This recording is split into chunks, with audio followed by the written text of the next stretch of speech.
আসসালামু আলাইকুম। এখন আমি আছি সিলেটের ভোলাগঞ্জ ক্যানেগঞ্জ সাদা পাথর এরিয়াতে। আমরা নৌকো দিয়ে আসলাম। নৌকো দিয়ে আসার পথে অসাধারণ ফিল পেয়েছি। তো আমাদের পিছনে কিন্তু ইন্ডিয়ান পাহাড়, তার নিচে হচ্ছে আমাদের বাংলাদেশ সীমান্ত ভোলাগঞ্জ পাথর, সাদা পাথর। তো আসেন আমরা একটু সামনের দিকে যাই এবং দেখব সাদা পাথরের অনেক নাম শুনছি, আসলে কি পাথরের রং সাদা নাকি অন্যরকম অন্য কিছু। মোটামুটি অনেক সময় হাঁটলাম, হাঁটতে হাঁটতেই চলে আসলাম সেই সাদা পাথর এরিয়াতে।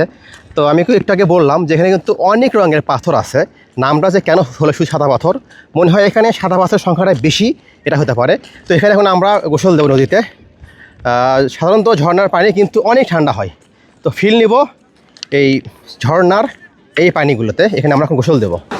অবশেষে অনেক পথ পাড়ি দিয়ে চলে আসলাম সেই সাদা পাথরের, এবং পিছনে এত স্রোত, মানে পা দিয়ে যে হাঁটবো খুবই রিস্ক। অলরেডি দেখতে পাচ্ছেন জিয়াদ ভাই কিন্তু পড়ে গেছিলো, ফুটেজটা পরে একবার গড়তে গড়তে চলে গেছে। খুবই রিস্ক। যারা আসবেন, এখন কিন্তু পানি কম, তারপরে অনেক ভালো লাগতেছে। যারা আসবেন এই খুবই রিস্ক, এই স্রোত কিন্তু খুবই রিস্ক। আমি একটু গেছিলাম, মানে অলরেডি কিন্তু একদম পড়ে গেছিলাম। যদি না আসেন এখানে তাহলে কিন্তু বুঝতে পারবেন না যে কতটা সুন্দর, কারণ ক্যামেরায় কিন্তু ওভাবে দেখানো সম্ভব হয় না। আসলে এই যে পানির যে সাউন্ডটা এত সুন্দর, মনে হয় মনটা একদম শান্তি হয়ে গেল। কি সুন্দর সাউন্ড, কি অপরূপ সাউন্ড, এবং যা ভিউ, একদম অস্থির ভিউ।